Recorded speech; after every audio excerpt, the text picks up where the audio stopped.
2-4 दिन पहले ही आरपीएससी ने स्कूल लेक्चरर का सिलेबस जारी कर दिया। हिंदी में काफी परिवर्तन हुआ है और परिवर्तन होना भी चाहिए था, क्योंकि पहले जो टॉपिक थे उनसे ये बहुत बेटर है। और मैं ये कहूँगा कि मेरा फेवरेट सिलेबस है ये, मान लो आप। व्याकरण का वेटेज बढ़ा है, कुछ किताबें चेंज हुई हैं और भी उसमें जो भी परिवर्तन है कि कौन सा पोर्शन कितने अंक का आ सकता है, एक अनुमान है। ये आरपीएससी ने कोई इस तरह का जारी नहीं किया है, लेकिन लगभग हम उस रेशियो में प्रश्न पाएंगे प्रश्न पत्र में। तो मैं यहाँ प्रश्न आपको बता रहा हूं। तो ये देखिए आप कि खंड प्रथम है, ये उच्च माध्यमिक स्तर का है। इसमें 3 खंड है। पहला खंड है ये व्याकरण का है, और व्याकरण का खंड है उसमें हम अंकों का अगर प्रश्नों के हिसाब से विभाजन करें तो पहले प्रश्न है, प्रत्येक प्रश्न है वो 2 अंक का है, 300 अंक है, यानी अंकों में कोई परिवर्तन नहीं किया है। फर्स्ट पेपर है वो 300 अंकों का है। 300 अंक हैं तो 150 प्रश्न है। 150 प्रश्न में अगर हम पिछले पेपर की बात करें तो 140 प्रश्न हिंदी के थे। 10 प्रश्न ही ये आपके जो जिसमें कंप्यूटर भी आ गया, पेडागोजी भी आ गई, वो 10 प्रश्न है। तो इन सब की चर्चा हम यहां पर करेंगे। 19-20 इधर उधर 1-2 प्रश्न है वो हो सकते हैं, लेकिन कईयों के ये भी रहता है कि भाई कौन सा कितने अंक आएगा उस हिसाब से ही तैयारी करें। तो तैयारी तो हमें पूरी करनी है और यानी ईमानदारी से करनी है, कुछ भी छोड़ना नहीं है। आरपीएससी के हाल आपने देख लिए पॉलिटिकल साइंस में और इसमें, तो हमें बहुत डेप्थ में ये टॉपिक है वो पढ़ने पड़ेंगे। तो मैंने नई शुरुआत की है, यानी नए तरीके से आपको पढ़ाएंगे। जिन्होंने सिलेबस यानी कोर्स ले रखा है पहले से, उनको नया नहीं लेना है, उसमें डाल दिया जाएगा। नया लेना चाहें तो 2 अक्टूबर तक 30% ऑफ है, और उसके बाद में रेट्स हैं वो बढ़ सकती हैं, तो आप ले सकते हैं। एक टेस्ट सीरीज के बारे में भी थोड़ा कंफ्यूजन है कि राधिका टेस्ट सीरीज ले ली, अब उसमें क्या होगा। तो जो भी चेंजेज उसमें हैं वो आपको मिल जाएंगे, कोई उसमें दिक्कत नहीं है। तो ये देखिए आप कि अगर हम उच्च माध्यमिक स्तर की बात करें तो वर्ण व्यवस्था, ये देखो आप, ये टॉपिक है, ये टॉपिक ले लेते हैं। इसमें मैंने जो प्रश्न छांटे हैं वो देखो आप, वर्ण व्यवस्था में से 4 प्रश्न आ सकते हैं, क्योंकि इसमें स्रोत, ये देखो वर्ण व्यवस्था है, इसमें 4 प्रश्न। स्वर व्यंजन का वर्गीकरण है और कोश क्रम, ये शब्दकोश वाला क्रम है। तो यहां 4 प्रश्न है वो आ सकते हैं, क्योंकि पहला टॉपिक है उसमें से प्रश्न है वो ज्यादा आते हैं। पेपर बनाएगा तो उसमें भाई सबसे पहले यही टॉपिक आएगा, तो उसके हिसाब से मैंने देखा है।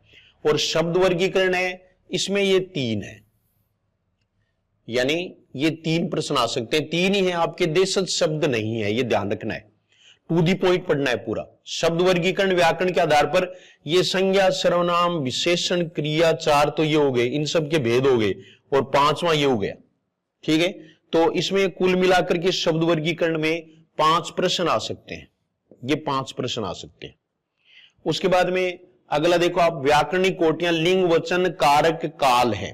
तो व्याकरणिक कोटियां ये 4 हैं, एक प्रश्न आएगा तो भी 4 आ जाएंगे।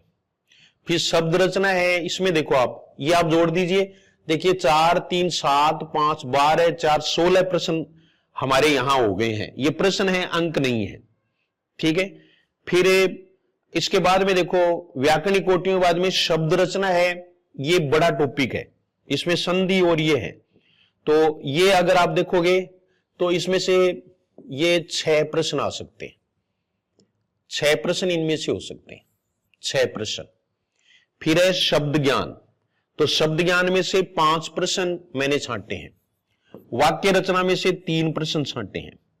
शब्द शुद्धिकरण है और वाक्य शुद्धिकरण, ये 3-3 प्रश्न, 2-4 भी हो सकते हैं।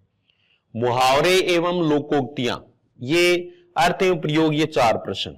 इनको सबको अगर आप जोड़ोगे तो इनकी संख्या लगभग आएगी 40, यानी 40 प्रश्न व्याकरण के आएंगे, और 40 में से 40 सही हो सकते हैं।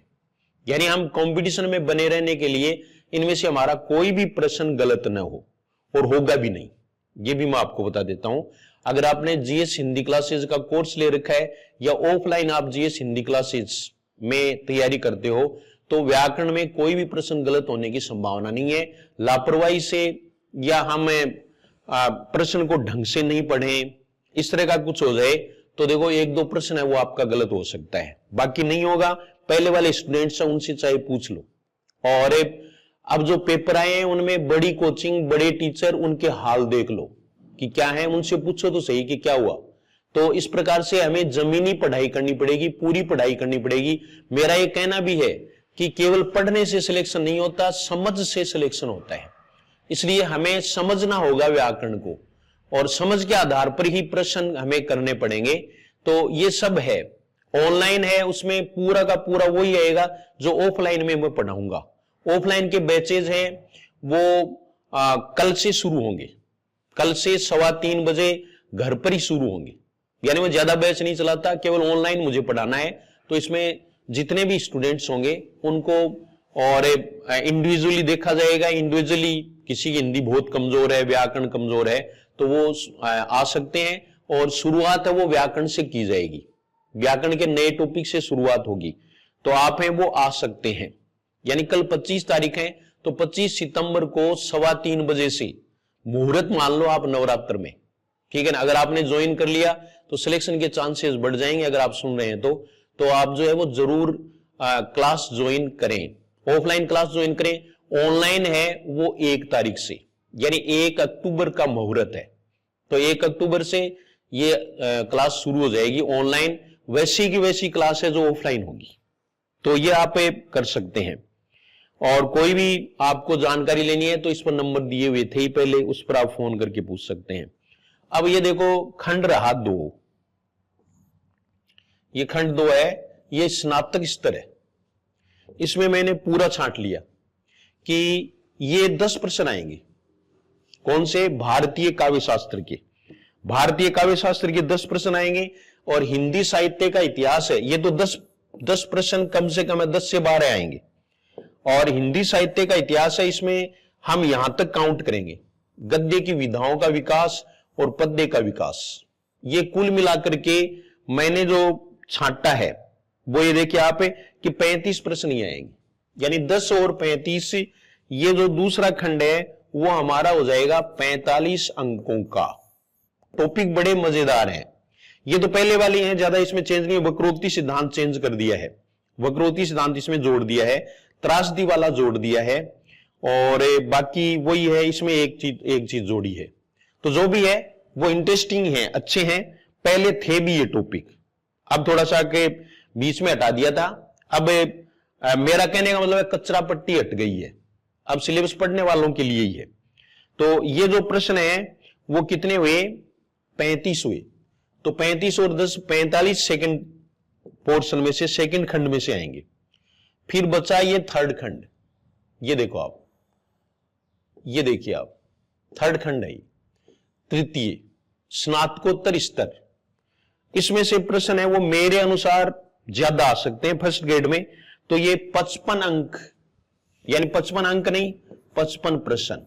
इस प्रकार से ये 140 प्रश्न हो गए। एक बार फिर से सुन लें, व्याकरण में से 40 प्रश्न, और स्नातक स्तर है उसमें से आएंगे 45 प्रश्न, और स्नातकोत्तर है उसमें से आएंगे 55 प्रश्न, क्योंकि सभी रचनाएं इसमें हैं। इस प्रकार से 140 प्रश्न ये हो गए। और 10 प्रश्न जो पिछली अगर हम बात करें, भाई ये संख्या तो 15 तक भी हो सकती है, वो मुझे पता नहीं है, लेकिन इसमें जो है वो 10 प्रश्न ही पिछली बार पूछे हैं। 300 मार्क्स होंगे, 3 घंटे का पेपर होगा, 150 क्वेश्चन होंगे, ये सब इसमें दिया हुआ है। तो ये सारी चीजें हैं वो हम पढ़ेंगे। देखो शब्दकोश बहुत इंटरेस्टिंग टॉपिक है, हमें पढ़ना पड़ेगा। व्याकरण के 40 में से 40 आपके सही हो सकते हैं, ऐसे ही जो है ना वो किसी में भी हो सकते हैं। मेरा कहने का मतलब ये है कि 140 प्रश्न है, उसमें से 130 प्रश्न आप हिंदी के सही कर सकते हो, और उस 10 में से आप 7-8 प्रश्न वो और सही कर सकते हैं। इतने अंक या इतना स्कोर है वो आप कर सकते हो। और हिंदी में वो स्थिति नहीं हो सकती जो पॉलिटिकल साइंस में हो सकती है। आप सभी लकी हैं कि आपके हिंदी सब्जेक्ट है, और अब तो लोग हैं वो हिंदी में एमए करने भी लग जाएंगे, करने लग गए हैं, क्योंकि सबसे ज्यादा पोस्ट है फर्स्ट ग्रेड की। अब एक बात आपसे और करनी थी, वो ये है कि कुछ पीजी हैं लेकिन उन्होंने सेकंड ग्रेड का मानस बना रखा है। किसके डर से? फर्स्ट पेपर के डर से। तो हमेशा ऐसा नहीं होता, हर बार ऐसा नहीं होता। आपने एक कहावत है मारवाड़ी में कि थावर के थावर गांव को नहीं बने, ठीक है ना। हाँ, हर शनिवार को गांव नहीं बलते, ये मतलब है जलते मान लो।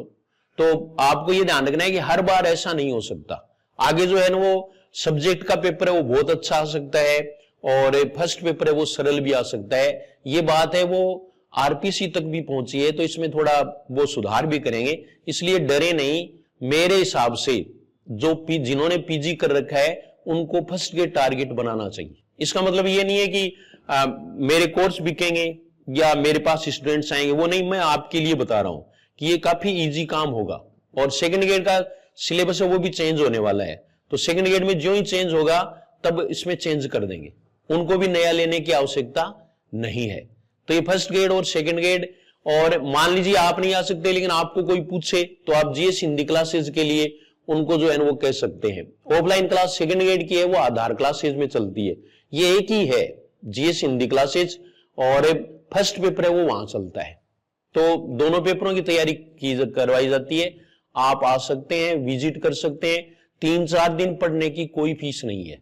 आपको जचे तो फीस जमा करवाएं, अदरवाइज नहीं करवाएं, क्योंकि फ्री में पढ़ना तो आप भी पढ़ना नहीं चाहेंगे। हमें भी इतना स्वाभिमान है कि हम फ्री में क्यों पढ़ें। तो ये सब बात जानते हुए आप जो हैं वो और मानसिक रूप से पूरी तरह से तैयार हो जाए। इस बार मोहर लेकर रहेंगे। पिछली बार फर्स्ट पेपर ने हमारी मोहर खोस ली या छीन ली, ये मान लो आप, ठीक है। इस बार हम लेकर रहेंगे, निराश न हो और दोबारा तैयारी में जुट जाएं। कोचिंग करना कोई जरूरी नहीं है, मैं भी ये कहता हूं, लेकिन कोचिंग से आपको फायदा होगा। और वैसे जरूरी नहीं है आप सेल्फ स्टडी भी करें, लेकिन मेरा ये सुझाव है जिन्होंने पीजी कर रखा है, जिन्होंने फर्स्ट ग्रेड की तैयारी की है, वो दोबारा उसमें जुट जाएं। कुछ है वो थर्ड ग्रेड की ओर जा रहे हैं, थर्ड ग्रेड का तो अभी तक ये भी अत्ता पत्ता नहीं है कितनी वैकेंसी आएंगी, ठीक है ना, लेकिन उसमें आप जुटे हुए हैं। तो वो ये सोच रहे हैं कि थर्ड ग्रेड में तो आप हो ही जाओगे, तो वो फर्स्ट ग्रेड वाला थर्ड ग्रेड में भी तैयारी है, सेकंड ग्रेड वाला भी तैयारी है। थर्ड ग्रेड का कंपटीशन तो और भी अधिक है, वो टिपिकल है।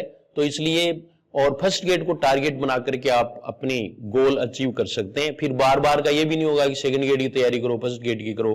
फर्स्ट ग्रेड होने के बाद में आपको मेरी समझ में कुछ नहीं करना, असिस्टेंट प्रोफेसर की करो तो कर लो, वरना आपके प्रमोशन होते रहेंगे। तो एक अच्छी नौकरी है जिसके लिए आप तैयारी कर सकते हैं और लिखित परीक्षा से ही आपका सिलेक्शन है वो हो सकता है। तो आप हैं वो पॉजिटिव रहें और तैयारी करें, और जीएस हिंदी क्लासेज है उसको सब्सक्राइब कर लें। वक्त वक्त पर आपको क्लासेज हैं वो इसमें दी जाएंगी।